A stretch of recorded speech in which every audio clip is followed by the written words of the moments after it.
Welcome back to my devlog. Last time, we started working on my dream first-person shooter roguelike game. We started off by adding sprinting and jumping. We added a first weapon, which was an assault rifle, and we also worked on firing and ADS. Once we got that set up, we started working on animations. We got animations for every transition between jumping and firing and sprinting and all that stuff. Finally, we started working on an NPC that was meant to take care of the weapon UI loadout system. I'm sure that anyone who has any experience with a first-person shooter game, similar to like COD or Valorant, you know what a weapon UI loadout system looks like. But for those who don't know, you just got your open selection menu, and then you have your attachments to pick from, and you also shows you can see your stats for your damage, recoil, maybe fire rates, and whatever they want to put in there. Now, I had to take a step back and really think about whether or not this made sense for the game that I was making. Now, my biggest concern with the UI weapon loadout system is that if I were to do it without any artistic background, I feel like it would just come off as a very generic, low budget looking loadout system. And that is not what I want my game to look like. Now, don't get me wrong, I tried. I gave it a fair shake and I dug deep for any type of artistic talent I had, and I had to get creative, so I started looking at other games for inspiration. I first started off by looking at FPS games like Call of Duty and Valorant, and they all just look the same. They're kind of generic. You know what you're gonna get. No surprises there. So then I shifted my attention to roguelikes, and I was reminded of how Hades did it. Hades has an interesting approach of just having the weapons shown in game on like a pedestal, just like showcased like it's a museum art piece. So with that in mind, that's exactly what I did.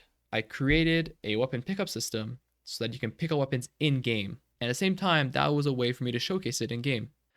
I am now going to demonstrate the logic for the weapon pickup system with the help of the worst artistic demo you'll ever see in your life. You're welcome. So each weapon now has an overlap sphere.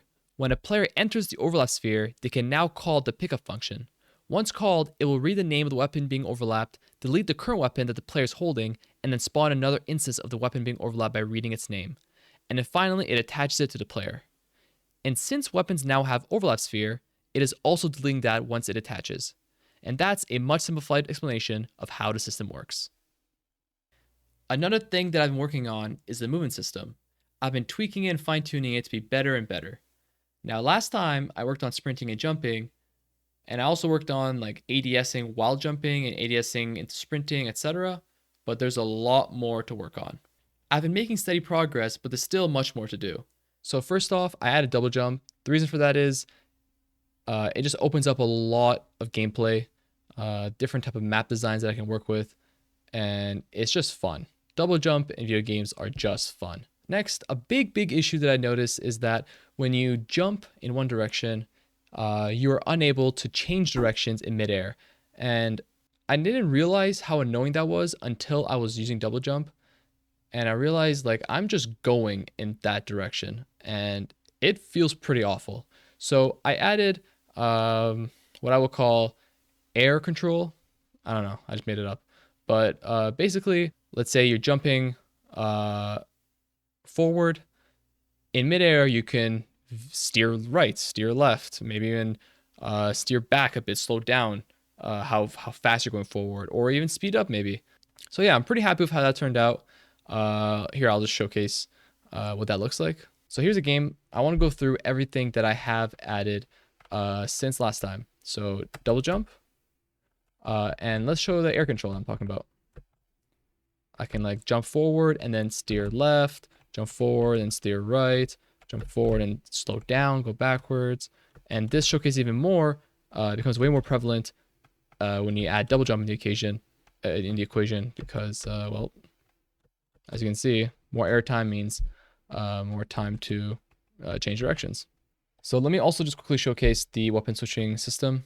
This is the open we have currently set up. So let's say we go to SMG added.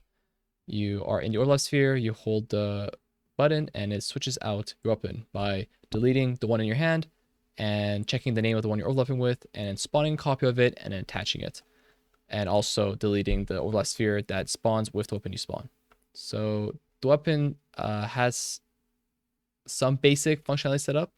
Nothing too crazy. Same with the shotgun that I also added, which I will showcase in a second. So I have double jump, aim outside, firing, aim outside, firing.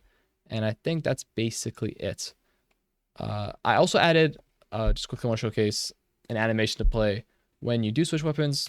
I just thought it looks pretty kind of cool. So for example, this does this clock back animation, the SMG, like, I don't know, like unfolds. Looks pretty cool to me. And then we have the shotgun. That is pretty neat. I like the animation of firing, which I'll showcase like that. Clocks it back. I think that's pretty cool. ADS. And yeah, basically the same functionality as the SMG, nothing crazy. I will build upon this probably in the next video, but we'll see. And yeah, that's basically what I have so far. Okay, well, I think that's everything I have for you today. If you enjoyed, subscribe. If you want to follow along with my devlogs or anything else, really, subscribe, like, comment, and I'll see you next time.